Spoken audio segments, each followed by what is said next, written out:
હું આમ આદમી પાર્ટી જિલ્લા પ્રમુખ મહાદેવભાઈ પટેલ જે આ અમારો આમ આદમી પાર્ટીનો પોલ ખોલ કાર્યક્રમ જે છે એના અંતર્ગત અત્યારે અમે મહેન્દ્રનગર ચોકડી ઉમા આશ્રમની સામે કાલિંદ્રી નદી આવેલી છે.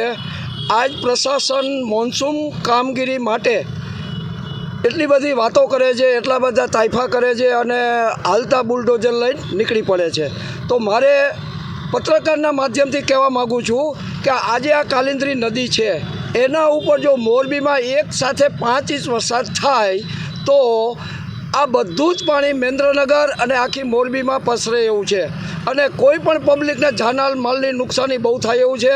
તો આ તમારા માધ્યમથી હું કહેવા માગું છું કમિશનર સાહેબને કે સોની સાહેબ છે, ખરે સાહેબ છે, જેને અમે ઘણી વખત પબ્લિકે રજૂઆતો કરેલી છે આ બાબતે અને અમે પણ હવે પબ્લિક અમારી સાથે છે અને આ કાર્યક્રમને અમે આગળ વધારતા જો આમાં ધ્યાન દેવામાં નહીં આવે તો પબ્લિકને સાથે રાખી આખા જિલ્લાની અંદર જે અત્યારે કમિશનર સાહેબોની જે પોલ ખોલ કાર્યક્રમ ચાલી રહ્યો છે એની અંદર અમે ઉજાગર કરશું અને દરેક સ્થળ ઉપર જઈ અને અમે પ્રૂફ અને મીડિયા સાથે એને વાહિયત બતાવશું.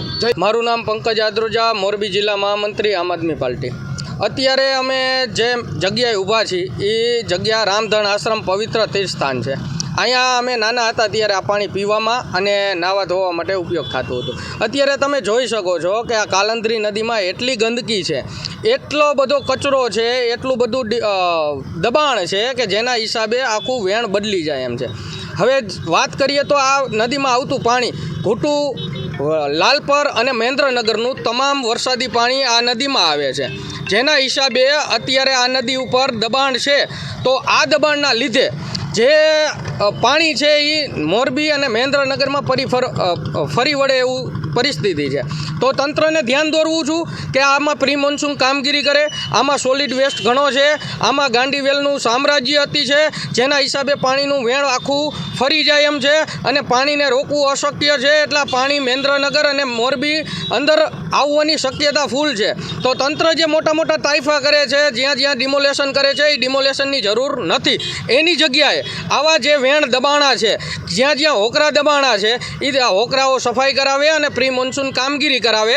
જે રવાપર વિસ્તારમાં અત્યારે જે પરિસ્થિતિ સર્જાઈ છે, જે હોકરા દબાઈ ગયા છે, એનું પાણી ક્યાંય નિકાલ નથી, એવી પરિસ્થિતિ સામાકાંઠા એરિયામાં ન થાય એના માટે તંત્રને આ પોલ ખોલ કાર્યક્રમ દ્વારા અમે જગાડી છીએ કે આ કાલિંદ્રી નદીની સફાઈ કરે અને કાલિંદ્રી નદીનું દબાણ દૂર કરવામાં આવે.